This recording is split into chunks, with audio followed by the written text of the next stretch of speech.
بسم اللہ الرحمن الرحیم۔ السلام علیکم۔ وسوسے تو سبھی کو آتے ہیں اور برے خیالات بھی سبھی کو آتے ہیں۔ اگر آپ بھی اس پریشانی میں مبتلا ہیں تو اس ویڈیو کو اینڈ تک دیکھیے، چینل کو سبسکرائب کر لیجئے، ویڈیو کو لائک کیجئے اور دوستوں کے ساتھ ضرور شیئر کیجئے۔ بہت سے لوگ اس بارے میں پریشان ہوتے ہیں کہ ان کو وسوسے اور پریشان اور دوسرے خیالات جو ہوتے ہیں، برے خیالات، وہ ان کو آتے رہتے ہیں۔ تو اس پریشانی کو دور کرنے کے لیے میں آپ کو ایک دعا بتاتا ہوں، اور یہ ایک وظیفہ بھی ہے جو کہ اللہ تعالیٰ نے قرآن پاک میں آقا کریم صلی اللہ علیہ وسلم کو سکھائی۔ قرآن پاک کی سورۃ المؤمنون میں، جس کی آیت نمبر 97 اور 98 ہے، اس میں یہ دعا بتائی گئی ہے جو اس طرح ہے: وَقُلْ رَبِّ أَعُوذُ بِكَ مِنْ هَمَزَاتِ الشَّيَاطِينِ وَأَعُوذُ بِكَ رَبِّ أَنْ يَحْضُرُونَ۔ یہ قرآن پاک کی آیت نمبر سورہ مومنون کی جو آیت نمبر 97 اور 98 ہے، اس میں یہ دعا سکھائی گئی ہے جو کہ اللہ تعالیٰ نے آپ صلی اللہ علیہ وسلم کو سکھائی۔ اب آپ نے یہ دعا، اس کو وظیفہ کیسے بنانا ہے؟ آپ نے جو آپ کو یہ دعا نظر آ رہی ہے اسکرین پر، آپ نے یہاں سے شروع کرنی ہے۔ آپ نے اس طرح اس کا وظیفہ کرنا ہے: ربی اعوذ بک من ہمزات الشیاطین واعوذ بک ربی ان یحضرون۔ یہ آپ نے اس طرح وظیفہ کرنا ہے۔ جب بھی آپ کو کوئی برا خیال آئے یا وسوسہ آئے تو آپ نے یہ دعا پڑھ لینی ہے اس طرح: ربی اعوذ بک من ہمزات الشیاطین واعوذ بک ربی ان یحضرون۔ اس کو آپ یاد بھی کر لیں، اور جب بھی آپ کو کوئی وسوسہ آئے، شیطانی وسوسہ آئے یا آپ کو کوئی برا خیال آئے تو اسی وقت آپ فوراً یہ دعا پڑھ لیجئے۔ انشاءاللہ اس کی برکت سے آپ کو جو برے خیال آ رہے ہوں گے وہ ختم ہو جائیں گے، اور آپ کو جو وسوسے آ رہے ہوں گے وہ بھی ختم ہو جائیں گے۔ یہ ایک آزمایا ہوا وظیفہ ہے، ایک مجرب عمل ہے۔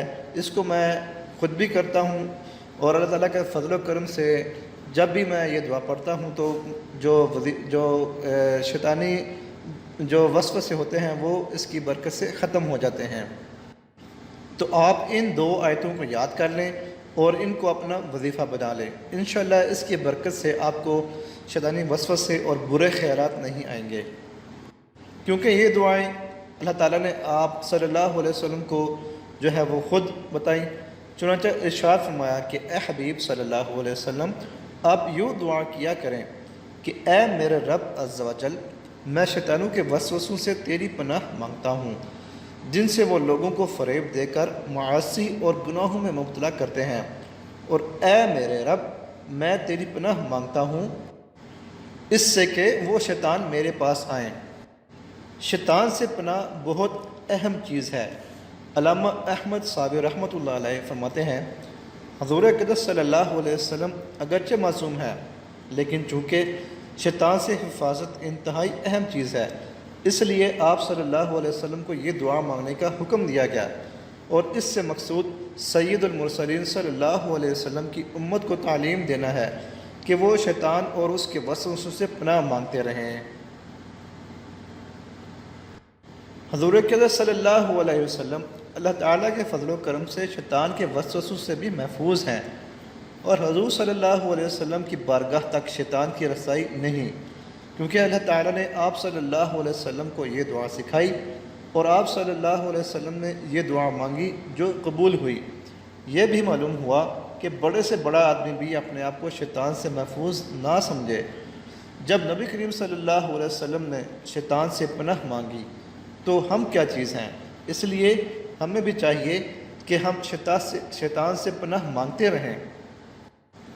اس لیے ہمیشہ یہ دعا مانگیں کہ اے اللہ، مجھے شیطان کے وسوسوں سے محفوظ فرما، شیطان کے وار سے محفوظ فرما۔ شیطان کے وسوسوں سے بچنے کا ایک طریقہ یہ بھی ہے کہ آپ ذکر اللہ، یعنی اللہ کا ذکر کرتے رہا کریں اور درود پاک پڑھتا رہا کریں۔ انشاءاللہ اس کی برکت سے آپ کو شیطانی وسوسے اور برے خیالات نہیں آئیں گے، نیکی میں بھی دل لگے گا اور نماز پڑھنے کا بھی دل کرے گا۔ ویڈیو کو لائک کیجیے اور دوستوں کے ساتھ ضرور شیئر کیجیے۔ السلام علیکم۔